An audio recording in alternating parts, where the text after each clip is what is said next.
Hello everyone and welcome to another Premier Injuries Daily Roundup. Again, it feels like it's been a while since we've done one of these. I hope you're enjoying those shorts that we've been producing in recent times. If you haven't, please check them out.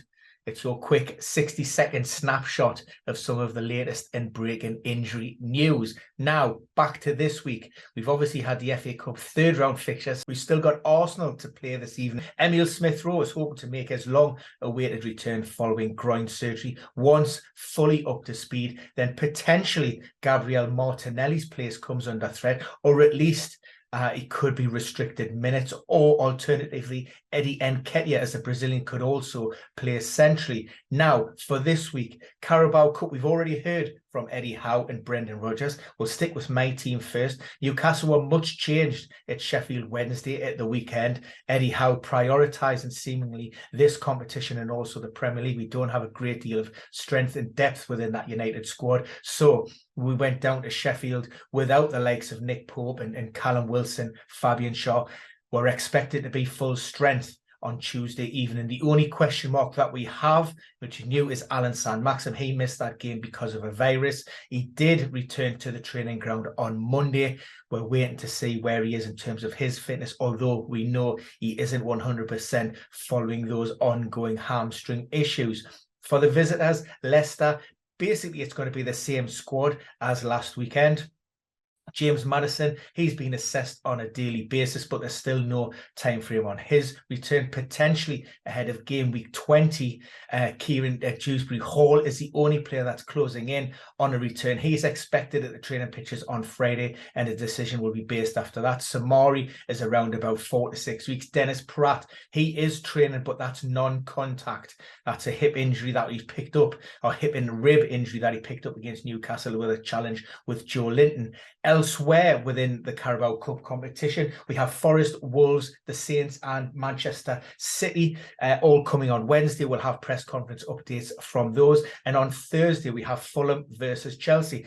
There's an injury crisis of Chelsea, if you haven't already heard. 10 players missed out against Manchester City at the weekend. The latest of those being Pierre-Emerick Aubameyang, Now, he didn't travel with Graham Potter's squad because of tightness in his back. Elsewhere within the team, Edward Mendy, just in case you missed that one, fractured his finger in training and he had to undergo surgery. So expect a significant period on the sidelines for him. Also, Raheem Sterling, he picked up a hamstring problem in that first game with City last Thursday. Now, he's been sent for a second MRI scan as the first one came back inconclusive. And also Christian Pulisic, who was forced off early in that game because of a knee problem. Graham Potter said he opened up the knee, suggestion that could be the MCL, maybe some cartilage involvement. We're looking at several weeks on the sidelines for him. Unfortunately, we still have those long-term absentees in terms of N'Golo Kante, Reece James, maybe later on this month with Wesley Fofana. Elsewhere, big talking points from the FA Cup third round. West Ham United, David Moyes confirmed that Gianluca Scamacca picked up a knee injury in the dying embers of that game with Leeds. That caused him to miss that FA Cup third round win over Brentford. Needs to be assessed, but again, he's been sent for an MRI scan to determine if the extent of the problem. Fingers crossed it doesn't look to be too serious with that one. Manuel Lanzini also missed that game due to a timed groin. He hasn't seen much game time recently. And also backup goalkeeper Ariola, who would have played in that game probably. He missed the game after taking it or picking up a knock late on in training on Friday. So that's why Fabianski started in that match. For Everton, things seem to be going from bad to worse and terminal almost for the Toffees. Alex Iwobi, now he's picked up an ankle ligament injury. That's probably going to mean him out for the rest of the month, around about that sort of 3-week mark. So thankfully not too serious. And in case you have already missed it, Nathan Patterson, that was an MCL, in medial collateral knee ligament. That's going to be around about 6 weeks. So we're looking at probably mid-February with regards to a potential return for him. Other main talking points from the FA Cup. Aymeric Laporte returned for Manchester City. He's been managing an ongoing back problem. And also Julian Alvarez, the World Cup winner, returned on just after New Year's Eve, rejoined the squad. He's been training. He was involved in Sunday's match, and indeed he got a goal on his return.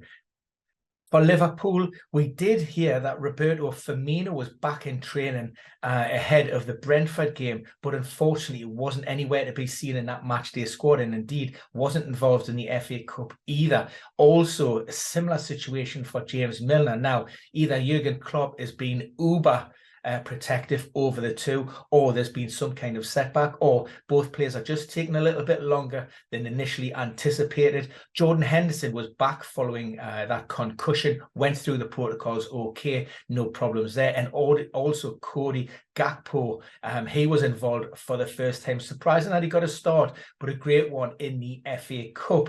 Across to Brighton, a little bit of confusion with regards to the absence of Leandro Trossard.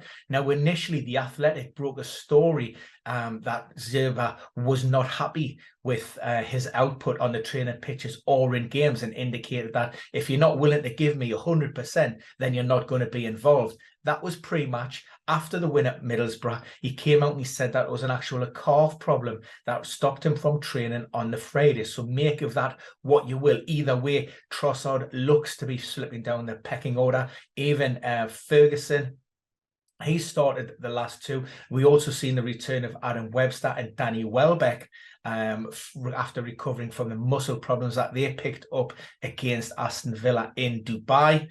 There was also an update from Tottenham, not from Antonio Conte. Unfortunately, he hasn't been involved in those pre and post-match press conference duties due to following the devastating death of his friend Gianluca Vialli. So Stellini has been providing the updates with regards to that. Now, ahead of this weekend's North London derby, some of those big hitters, Bentancur, Kulusevski, Richarlison, all of those players are hoping to be involved, and all stand a good chance. It will come down to sharpness and that match fitness on whether they're actually ready to start. Also, there's a quick update from East Basuma. He was withdrawn after having a problem during the warm-up at the weekend. That was an ankle problem relating to his last Premier League game. Didn't feel 100%, and that's why Oliver Skipp came into that starting lineup. So that's it for now. That's your Premier Injuries Daily Injury Roundup. Of course, if you have any questions, any comments, pop them in the box below. You can always reach out at Ben Dinnery on Twitter, or you can check out premierinjuries.com injury table. And I'll see you all again very soon.